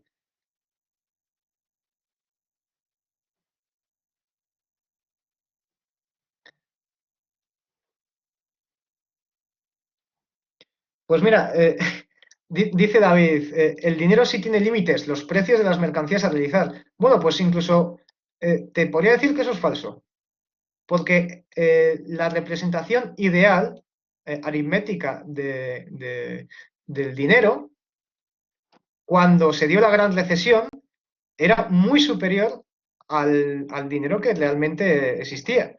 Entonces, bueno, perdón, era muy superior compara la cantidad que se mueve de dinero en flujos financieros con el PIB. Y resultaba que era muy superior la cantidad de dinero ideal frente a la cantidad de dinero que realmente existía. Y ya no hablemos de dinero en forma metálica, ¿eh? Estoy hablando aquí de signos de valor. Entonces, de signos de valor monetario, o sea, monedas, no deudas. Entonces, realmente no. La plétora del capital, las burbujas financieras, etcétera, existen porque, claro, el dinero no tiene límites en términos sociales. Y los precios de las mercancías no son realmente un límite para, digamos, ese dinero, entre comillas, porque de nuevo, ese dinero, si no está representado por valores reales, no es dinero. Y por eso solo es dinero el dinero mercancía. Lo demás es dinero crediticio, no, sí, dinero crediticio, o deudas, o lo que fuere, pero no es, digamos, o signos de valor, etcétera. No sé si esto lo he aclarado algo o no. Yo creo que no aclara, porque en realidad creo que está habiendo una mezcla de cosas que son distintas.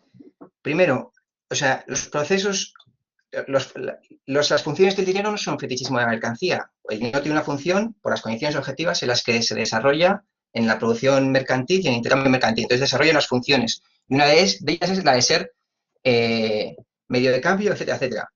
La función de tesoro, de atesoramiento, deviene de todas las otras funciones cuando se llega a un grado determinado de desarrollo de la circulación mercantil. Con el desarrollo inicial empieza y luego cuando la circulación mercantil se va desarrollando, eso lo va con el desarrollo ulterior de la producción mercantil. Eso está mucho en este párrafo porque va mostrando cómo el dinero va adquiriendo funciones a medida que va extendiéndose. Entonces, no es... obviamente, la producción mercantil, el dinero, generan toda una visión fetichista, etcétera, etcétera. Eso sin duda. Pero no podemos decir que el fetichismo son las funciones del dinero, funciones que desempeña objetivamente en el seno de una sociedad. Y funciones las cuales ya la interpretación que hace quienes intercambian, ahí es donde está el fetichismo, cuando ellos piensan que el dinero tiene, pues eso, por ejemplo, un ejemplo de fetichismo es el que ha señalado ahí de el campesino de Europa Occidental y el poseedor de mercancías bárbaras, que piensa que simplemente más oro es directamente más valor. Bueno, pues depende, porque si cae el valor del oro a la mitad, pues más el doble de oro sigue siendo la misma cantidad de valor. Hay un ejemplo de fetichismo en ese punto. Pero, y cuando dice más abajo lo de eficacia limitada, la eficacia limitada se refiere a que cualitativamente el oro es ilimitado, porque ya nos ha dicho, creo que ha sido la página anterior, el dinero no deja traslucir qué es lo que se convirtió en él. Toda mercancía o no mercancía se convierte en dinero. Todo se vuelve venal y adquirible. Cualitativamente no hay límite. Mercancía o no mercancía. Todo se vuelve venal y adquirible, cualquier cosa. Ahora, cuantitativamente, o sea, si yo miro qué cantidad de esa mercancía dineraria tengo, que cualitativamente es ilimitada, si yo miro qué cantidad tengo, entonces tengo un medio de compra de eficacia limitado por su cantidad. Cualitativamente, límite ninguno. Pero, a ver, David, de nuevo, eficacia de tu función de consumo. Tú estás analizando la eficacia de qué con respecto a qué. Si tú me dices que es eficacia con respecto a tu capacidad de comprar, es decir, lo que tú puedes comprar o dejar de comprar, estarás valorando lo que puedes comprar es una función de consumo de una economía, de la economía ortodoxa. Es lo que me estás planteando con qué me quiere decir más. O sea, me estás diciendo que la eficacia se refiere a eso. Y, por cierto... Medio de compra de eficacia limitada. Por cierto, de nuevo, o sea, yo no digo en ningún caso que las funciones del dinero sean el fetichismo a mercancía. Para nada, es mucho más complicado, lógicamente. Se refiere a relaciones sociológicas. Pero cuando nos está hablando del afán de atesoramiento, es ilimitado por naturaleza. ¿Y qué clase de naturaleza? La capitalista. ¿Qué nos está diciendo con ese cualitativamente? Pues lo que tú indicas, que esa mercancía es intercambiable por cualquier otra. Eso es el hecho de que el dinero aparezca así, como lo estás describiendo, es parte del fetichismo. O sea, pero bueno, independientemente de eso, aunque observásemos lo que tú estás diciendo, como tú lo estás diciendo, pierde contexto, es que contextualizado con lo demás. Y de nuevo, el tema de la eficacia no queda resuelto. O sea, es eficacia con respecto a lo que tú me estás diciendo, tu función de consumo individual. Porque si no, entonces, claro, entonces dice, esta contradicción entre los límites cuantitativos y la condición cualitativamente ilimitada, es decir, en el caso hipotético, esta contradicción entre los límites de dinero que yo tengo o que tiene la sociedad y la condición cualitativamente ilimitada, es decir, la cantidad de dinero que yo tengo y la posibilidad de convertirlo en cualquier tipo de mercancía, incita una y otra vez el trabajo de Sísifo. O sea, porque no tengo suficiente dinero, tengo que estar continuamente acumulando. No, es que no lo observo, no lo... no sé, insisto en que no tiene mucho, no me parece coherente. Y de nuevo, tal vez sea una cuestión de traducción, pero lo dudo. Dudo que sea... O sea, es que no, ¿cómo explicarlo?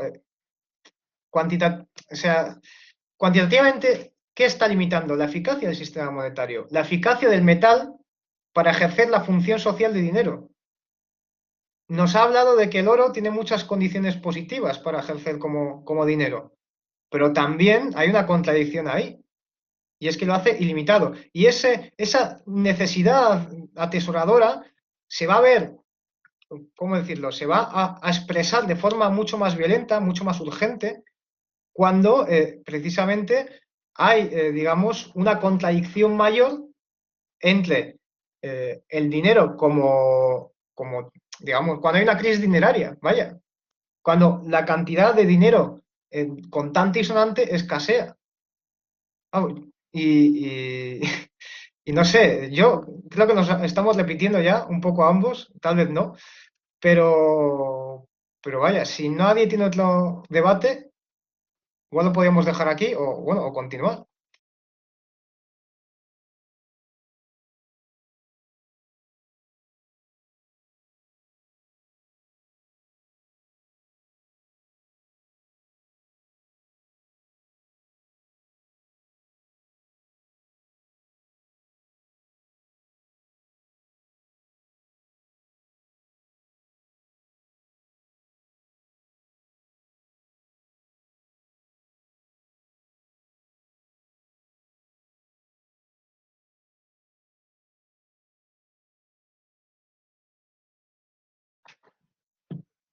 David, veo que has levantado la mano de nuevo. Si quieres, habla. No, a mí la verdad es que lo que me gustaría sería escuchar otras opiniones. Yo, sí, creo que hemos insistido mucho en cómo lo observamos. Yo sí me gustaría escuchar qué opina otra gente.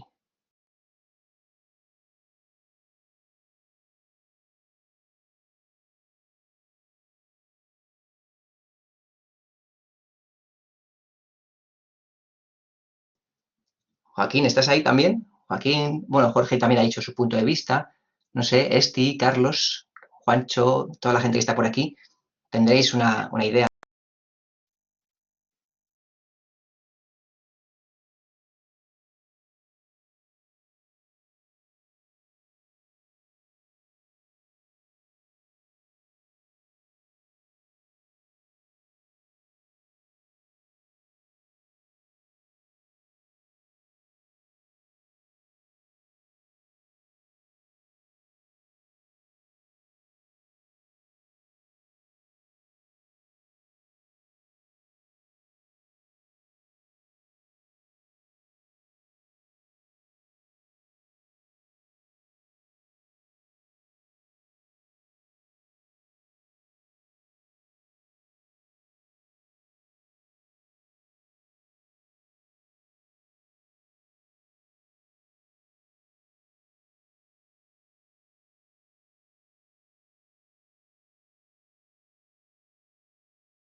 Me temo que no haya nada más que debatir. No porque no haya nada más que debatir, sino porque nos hemos quedado sin debate. Por favor, si alguien tiene alguna duda, porque parece ser que de esto no va a haber más opiniones, si alguien tiene alguna duda o algo no ha quedado claro, vamos, yo creo que aquí hay bastante que sacar. Por ejemplo, con la pregunta de Jorge, sacamos a colación el tema de las rentas en especie y en dinero, que me parece bastante interesante.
Bueno, si no surgen más dudas, os voy a presentar yo una pregunta. En estos capítulos, Marx es bastante conciso y claro en tanto, bueno, en referirse a que el dinero es mercancía.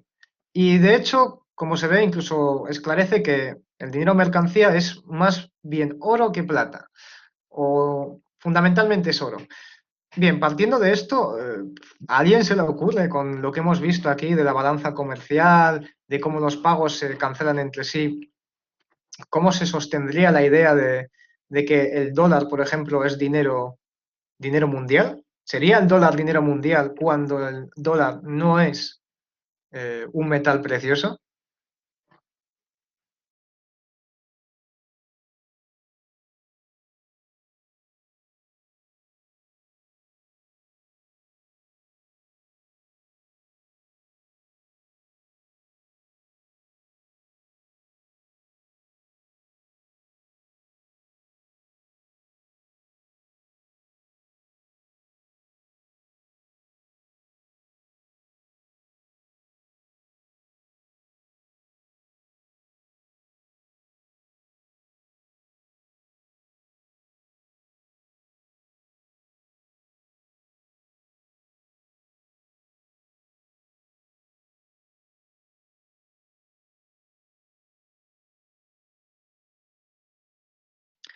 Pues respondiendo a la pregunta que planteaba, se nos dice, es un dinero mundial, el dólar estadounidense, y de contenido, un dinero mundial imperfecto por falta de respaldo con el dinero real oro. Eh, claro, podría ser, yo puedo estar de acuerdo con eso. Ahora bien, si cogemos esa idea de que el dinero mundial de facto es el dólar estadounidense, aunque realmente de contenido no lo sea, ¿cómo hilamos esto con el hecho de que el dinero mundial pues, funciona como medio general de pago? Entonces, medio de pago pues, y de compra y de concentración material de la riqueza. Uy, perdón, estoy leyendo aquí textos del capítulo en el cual pues, se nos dice que efectivamente el dinero mundial, el oro, funcionaría como representación adecuada del trabajo abstracto, funcionaría como valor que tiene un modo universal. Y claro, solo en el mercado mundial, nos dice Marx en la página 174, el dinero funciona de manera plena como la mercancía cuya forma natural es, a la vez, forma de efectivización directamente social de trabajo humano en abstracto. Su modo de existencia se adecua a su concepto. Eh, claro, si entendemos que el dólar es de facto dinero mundial, pues podríamos entender que es de facto la forma de existencia adecuada al concepto dinero o que representa de forma, bueno, que su forma natural es también la forma en que se representa el trabajo humano abstracto, o podemos entender que solamente cumple estas funciones de representación y solo se adecua al concepto de una forma bastante imperfecta porque realmente no se equipara a la mercancía, no hay un patrón con respecto al oro y la equiparación dólar-oro no es, digamos, fija o directa.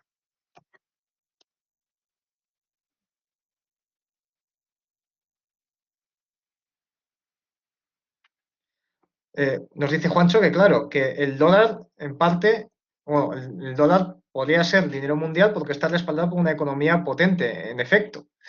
Si estamos diciendo que lo que le da valor al dinero no es el dinero por sí mismo, no es el oro por sí mismo, sino que es el tiempo de trabajo que contiene ese oro, podríamos entender que el dólar es dinero mundial, entre otras cosas y no exclusivamente, por el peso de la economía estadounidense en el mercado y en concreto el valor de un dólar tendría que tener una relación con la capacidad de enajenar trabajo de la economía estadounidense, es decir, la capacidad de producir trabajo no pagado, de la capacidad productiva de esa economía.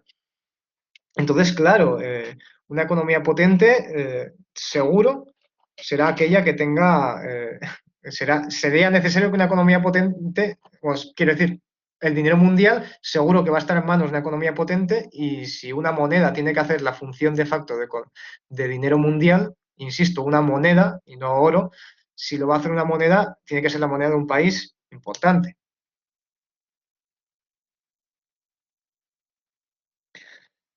Se nos dice que, claro, de las funciones que yo mencionaba que debía cumplir el dólar si es que era dinero mundial de facto, se nos dice que hay una que no cumple, o al menos que no cumple de forma completa. Dice Joaquín, hay una función que no cumple, que es ser último refugio monetario. El atesoramiento en el espacio mundial de la circulación mercantil se hace en oro, no en dólares o en euros.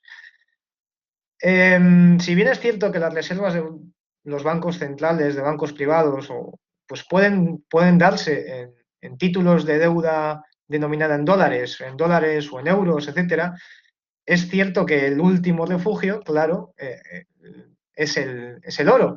Y la mejor muestra de ello es el hecho de cómo oscila de forma especulativa, en cierto modo, el oro cuando éste escasea. Se especifica aquí, ¿no? Las reservas no son tesoros. Pues si las reservas de los bancos no son tesoros, o sea, entiendo que los tesoros son reservas, pero no todas las reservas son tesoros, o me equivoco.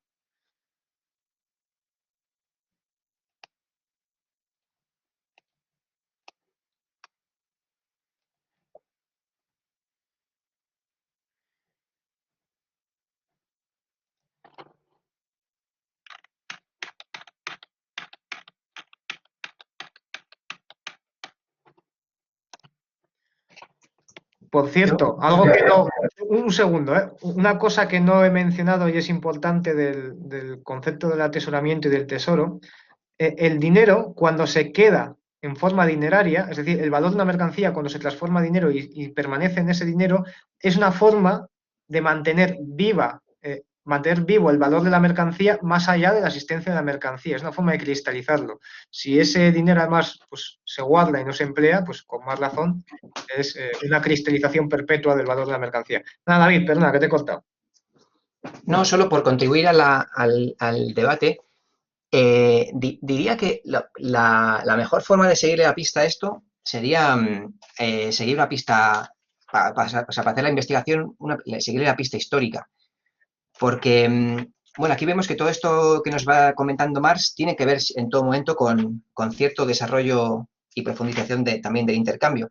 Y, por ejemplo, y esto sé que Joaquín sabe algo de ello, ¿en qué momento Inglaterra y Estados Unidos empiezan a comerciar no con lingotes de oro, sino a través de su moneda nacional? Por ejemplo, pues porque llega un momento en el que el desarrollo capitalista llega a tales términos que el mercado mundial llega a un tal nivel de desarrollo y la normalización de los intercambios entre países llega a tal nivel de desarrollo que esta exigencia absoluta del dinero en su forma metálica, pues por la propia normalización del intercambio deja de ser y se va paulatinamente desarrollando la posibilidad de algo que aquí Marx, tal y como nos lo cuenta, y creo que insiste más en la contribución a la crítica de la economía política que aquí, casi como si fuese impensable. O sea, llegas al al comercio mundial y aquí las monedas nacionales se borran, que contrasta mucho con lo que nos pasa a nosotros. Entonces yo diría que si seguimos la pista de cómo las monedas de estos países y estos países fuertes, con el desarrollo de la producción y del intercambio mundial, van siendo del mercado mundial, pese a lo que comenta Joaquín aquí, tal, del tesoro. Perdona, David, se ha cortado el audio, no sé si ha sido para mí o para todos. Si puedes repetir como las últimas 3 frases, yo creo que ahí se ha cortado. ¿Cuál ha sido la última frase? Justo he intervenido cuando se te acaba de cortar, así que justo ahí. Estás hablando del dinero mundial de nuevo. Bueno, pues eso, como el signo de valor, que tal y como Marx nos lo describe, solamente tiene existencia bajo el estado de cierto país. Yo, en mi opinión, para responder a lo que estamos diciendo, lo que queremos saber, se seguiría la pista histórica de qué modo los signos de valor de ciertos países empiezan a funcionar esos intercambios internacionales y luego cómo eso se impone al resto de todos los demás países. Y así yo creo que no se nos aclara por qué dólar, acaba siendo moneda mundial. Sin más, esa idea.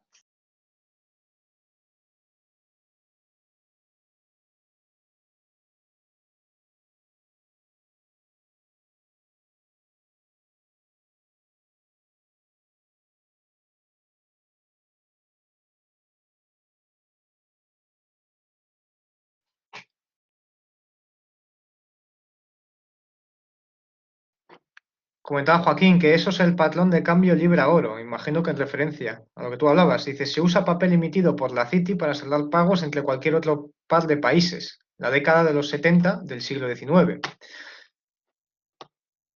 Y esto se comenta. Esta última idea de Joaquín a mí me hace recordar una duda que tuve en otras sesiones. ¿Por qué el oro funciona como medida de atesoramiento y el dólar no puede funcionar como tal? Entiendo que un bien para convertirse en medida de atesoramiento tiene que ser líquido, pero mi intuición es que el oro solamente es líquido por convención. No es que tenga demasiado valor de uso fuera de haber sido considerado como medio de atesoramiento. Esto sí es una idea provisional de un tema que, bueno, no continúo porque no tiene importancia. Respondiendo a esto último, el oro es la mercancía que funciona como equivalente general por sus características físicas, pero también por el desarrollo histórico. Creo que ya mencionamos la importancia que tuvo el hecho de que Newton pues, convirtiese en el oro, digamos, el metal que hiciera de moneda para el reino británico. En todo caso, lo importante no son las características físicas del oro. Lo importante realmente es que una mercancía, en lo que por lo menos Marx nos ha presentado aquí, debe ejercer el papel del dinero. Y de esa forma, esa mercancía le dará valor al dinero. Es decir, el valor del dinero será lo que cueste producir esa mercancía. ¿Cuál es el problema con las monedas fiduciarias, con el dinero que emiten los gobiernos? Pues en primer lugar que a priori lo emiten con un valor nominal, es decir, que el valor de ese dinero lo marca de forma arbitrariamente el gobierno. Y en segundo lugar, que ese dinero, ese papel, pues representa un valor que no contiene. La producción de ese billete no contiene el valor que representa. Y por eso será signo de valor y no será realmente dinero. Y por eso, en principio, el dinero no puede, perdón, el dólar no puede funcionar como funciona el dinero mercancía. No sé si eso te sirve de algo. Y con respecto a lo que tú decías, David, hay un desarrollo histórico y hay un desarrollo también, bueno, sí, tecnológico, pero sobre todo histórico, ¿no? Digamos, la producción capitalista se desarrolla y llegamos a un escenario en el cual la limitación cuantitativa del dinero pues es muy importante, hay poco oro y se rompe el patrón oro. Primero se empiezan a emplear signos de valor, o sea, las divisas nacionales se empiezan a emplear, ¿no? Pues para saldar ciertos pagos, distintos signos de valor, que no solo divisas, por cierto, no solo monedas emitidas, o sea, no solamente se saldaban deudas entre Inglaterra y Francia con francos y libras, sino que también había otras formas de saldarlas, y oro y plata, había otras formas, ¿no? Le puedes dar, pueden comprarte deuda, por ejemplo. Entonces, el problema está en que, de nuevo, podríamos plantear que el dinero sigue siendo el oro y que estas monedas fiduciarias están relacionadas con el oro, pero no de una forma directa o fija, como podría haberlo estado con el dinero, con el patrón oro. Y podríamos decir que los estados empiezan a intercambiar, digamos, a saldar sus pagos entre sí en divisas en vez de en oro, en la medida en que la producción capitalista se ha desarrollado tanto que para lograr cubrir esas cuantías dinerarias, pues no se puede recurrir a los metales, sino que se debe recurrir a signos de valor. Claro, al analizar el desarrollo histórico de eso, pues precisamente, ¿no? El estudio de Bretton Woods, la ruptura del patrón oro, etcétera, pues va por esa línea, ¿no?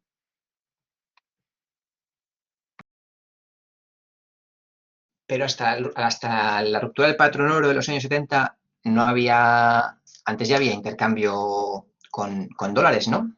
Hasta entonces operaba el movimiento de lingotes, no, de un país a otro.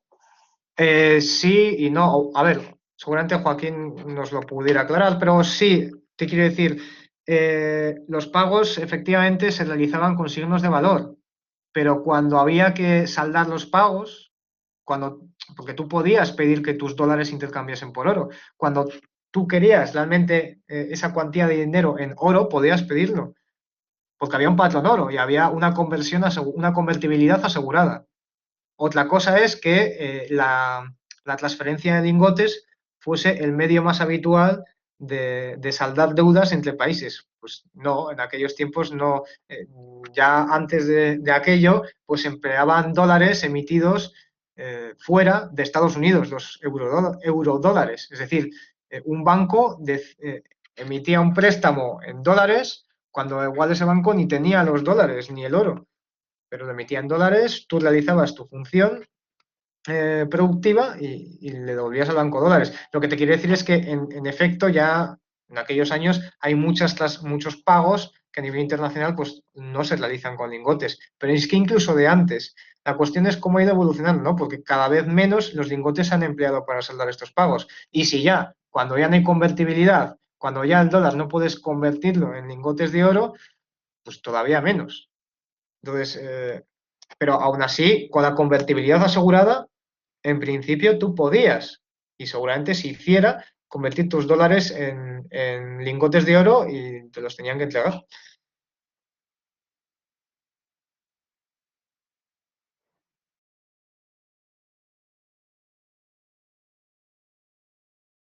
Yo aquí, sin entrar a la cuestión que ha puesto Jorge del dólar, sí que me parece que es adecuado resaltar una cosa, que es sobre la cuestión de la convención social. El oro solamente es líquido por convención, ¿no? Que se comentaba ahí, y que ha dicho Víctor que es un desarrollo histórico.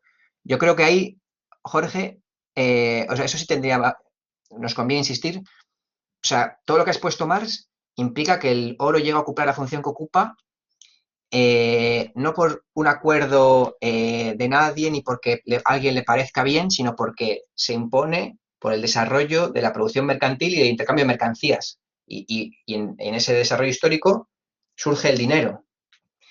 Luego sí, cada país hace su moneda concreta, con su sello y tal.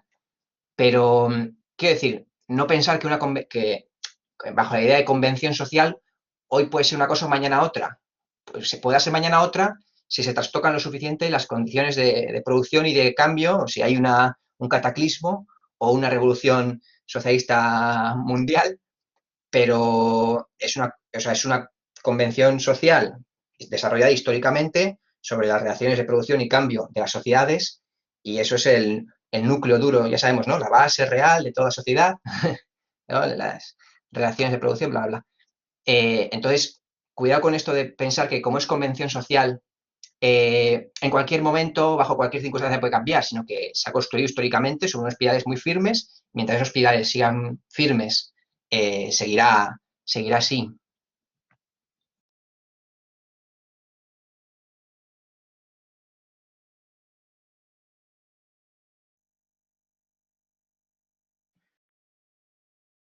O sea, claro, exacto, lo que dices tú, David, y por convención social, estaría bien aclarar, como ya se dijo antes en otras sesiones, que al final es el oro el dinero mundial por características físicas, pero también por un desarrollo histórico específico, porque en un primer momento podía haber sido la plata, y tal vez por ello todavía siguiésemos usando la plata, porque a nivel de historia hay mucha autocorrelación con el pasado.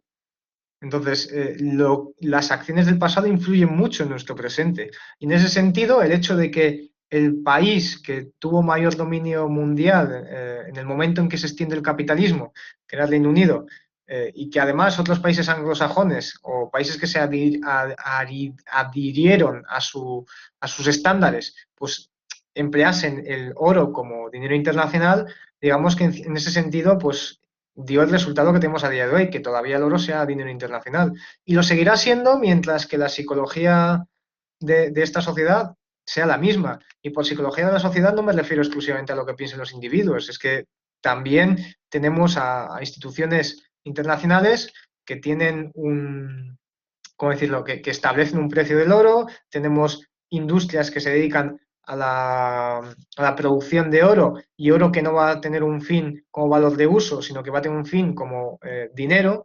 Es decir, hay toda una industria que se ha creado en torno a el oro en su función monetaria y no en su función, digamos, suntuosa, si se quiere, o de valor de uso.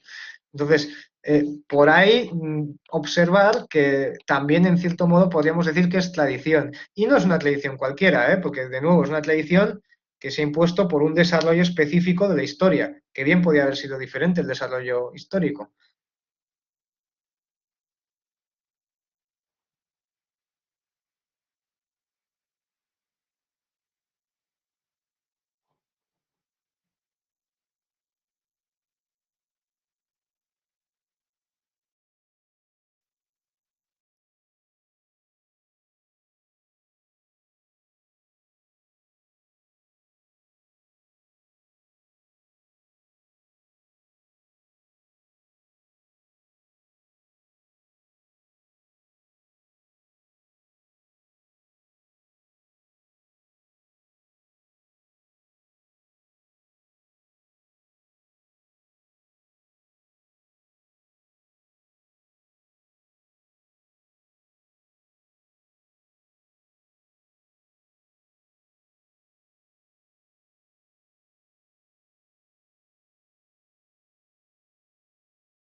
Pues no sé si hay algo más que podamos rascar, pero tal vez. Carlos lleva con la mano levantada mucho tiempo, creo que es de la primera vez, ¿verdad, Carlos? Eh, espero no haberte dejado sin hablar. Yo creo que con esto ya. Ah, bueno, no, sí, sí. Con esto ya creo que no hay mucho más de lo que rascar, tal vez, y se agota el tiempo, así que si os parece, vamos cerrando. El próximo, la próxima quincena, pues ya entraríamos al capítulo 4, que no os recuerdo ahora bien quién lo presentaba.